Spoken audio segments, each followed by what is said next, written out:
Hey guys, what's going on? Back with another AP Sports video. I know back-to-back football. Definitely be talking about the Pels soon. As you guys can see, I don't know if it's in frame or not. I'm a big Pelicans fan, big Saints fan, really just a, I guess, New Orleans fan in general. My dad's family's from there. But briefly to kind of talk about the Saints quarterback situation this upcoming weekend. So they play the Falcons on Sunday. Falcons are not a particularly good defense, but they actually are a good offensive team. I know that they've kind of been a meme this year for kind of throwing away some of their games, but they're not a team that I would really mess around with, especially when you got a backup quarterback in. So briefly, kind of take a look at the backup quarterbacks. Jameis Winston last year threw for a ton of yards. I'm pretty sure he led the league in yards, but he also had 30 picks. Largely a reason that he threw for all those yards is they got down big in a lot of games because of these picks. And then Taysom Hill, who's more of a gadget guy, and last year Teddy Bridgewater came in as the backup rather than him. And so this year I actually think it's going to be different. I would not be shocked. Hold up, I'm going to move this really quick. Get that little AP Sports logo on the back. So this year, slightly different situation. I personally think that Taysom and Jameis will get some time this weekend.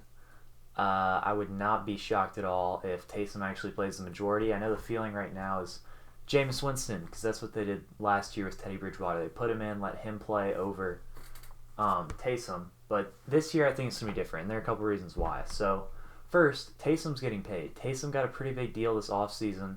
Sean Payton has called him like the next Steve Young.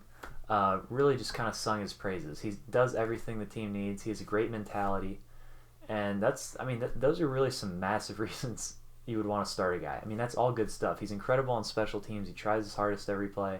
Really just does what the team wants to win. And then you've got Jameis Winston. Jameis is interesting. He can sling it. He throws the ball downfield really well. That'll be an added thing to the offense. The Saints typically don't do that quite as much, especially recently with Drew Brees' arm strength kind of diminishing. They used to... in the 2010s, I would say a lot more, maybe late 2000s, when they went on a Super Bowl run. But the Saints have not really been a massive deep throwing team, and a large part of that too is they don't really have any guys that can go deep other than Emmanuel Sanders. I guess can go deep a little bit. I would say he's still got some speed that he can use. And then you also have Deontay Harris. Now, my issue with those two guys is Jameis obviously likes to throw the ball downfield, as I said earlier. And he's not necessarily used to throwing to these smaller guys when he's throwing downfield. He's throwing to the 6'3", 6'4", whatever it is, Mike Evans. Now, Mike Evans is massive. Deontay Harris is 5'6", 5'8". Not so massive.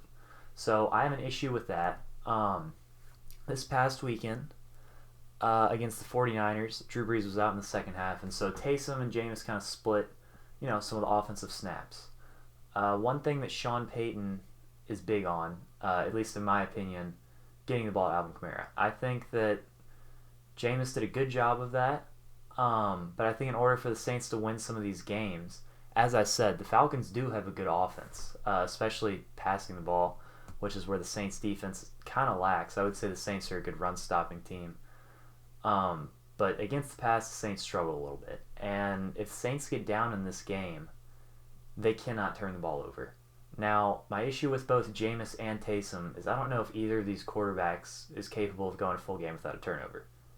Taysom, there's a little bit more unknown, but last game against the Niners, he fumbled twice. One of them was recovered by the Saints, and the other just got popped out on a run play. Now, I like it when Taysom runs the ball. Don't get me wrong. He's a great runner, but that fumbling does pose to be an issue, especially in some of these games where you're going to rely heavily on the defense. You want to try and keep them off the field, potentially burn some clock. That could also be an advantage to Taysom. He runs the clock, he runs the ball, so the clock's going to go down more and more. So what I think the game plan is going to be this next week is Jameis and Taysom will more than likely split the first half. And now this could all be wrong, and tomorrow they could announce that Taysom will be the starter, Jameis will be the starter. I really don't know. And especially with Jameis being paid so little, I don't feel like the Saints are necessarily liable to start him. Teddy Bridgewater last year was one of the higher paid backup QBs, if not the highest. And that's another thing. Teddy doesn't turn the ball over. I think that's something Sean Payton realized when signing. Teddy was a starting quarterback. He made great reads. He's not necessarily known for throwing the ball downfield. He plays a lot like Drew Brees. Jameis is totally opposite. Taysom you could almost say is more like Lamar Jackson than any other quarterback in the NFL. So both quarterbacks definitely have their issues. Jameis turnovers. This last weekend against the Niners, he threw one kind of in the middle of the field and almost got picked off. And then Taysom, the 2 fumbles, and he got sacked for just holding the ball too long. But kind of to go back on what I was saying a second ago is I really think Sean Payton's going to run this entire offense through Alvin Kamara.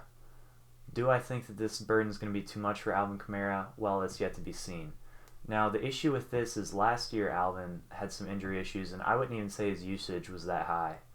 I would not be shocked if within these next couple of games we see a little bit more Latavius Murray. Granted, I know I know Archer is not the biggest Latavius fan, at least recently.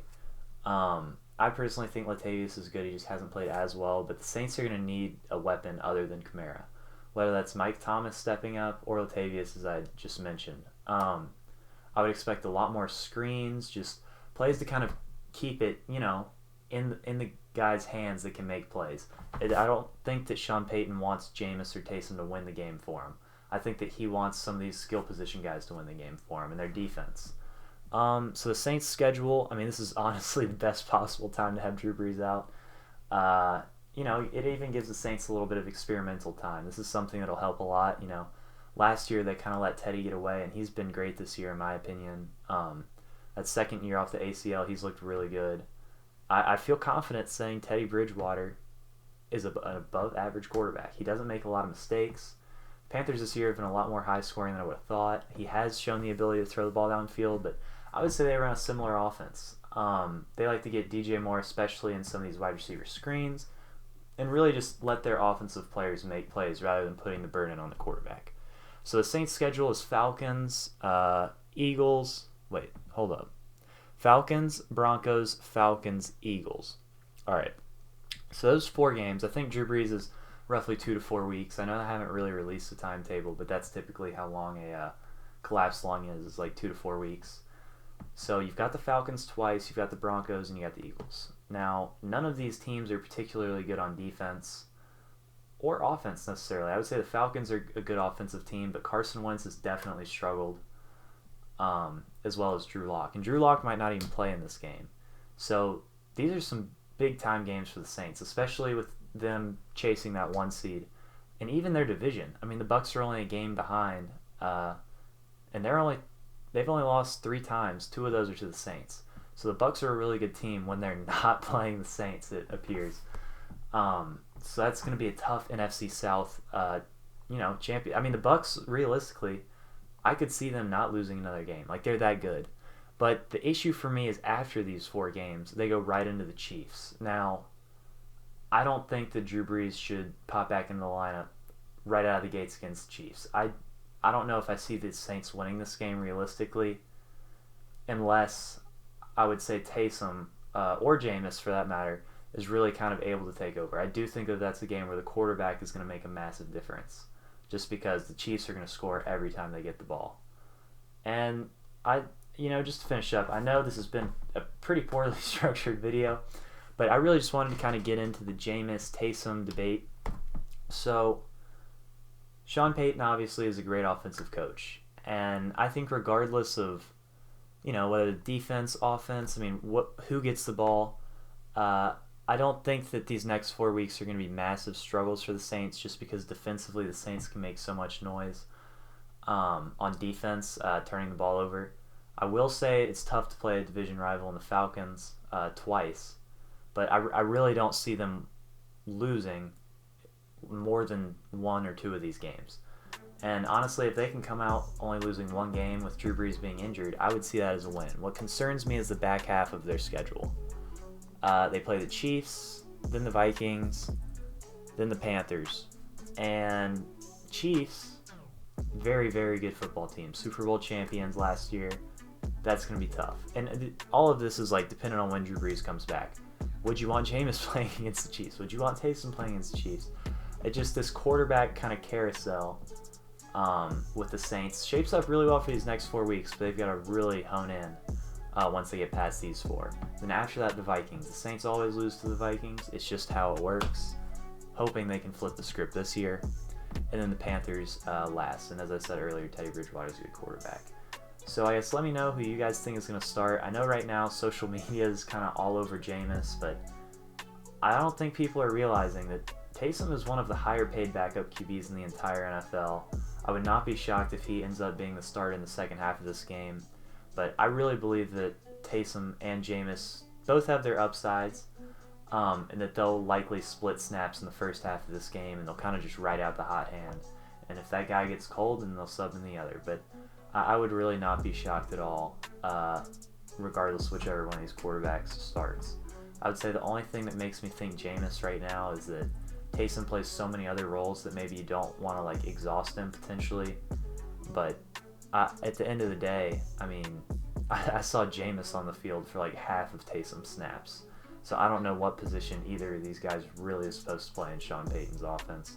But regardless, I'm excited to see. The Saints are going to be an interesting team.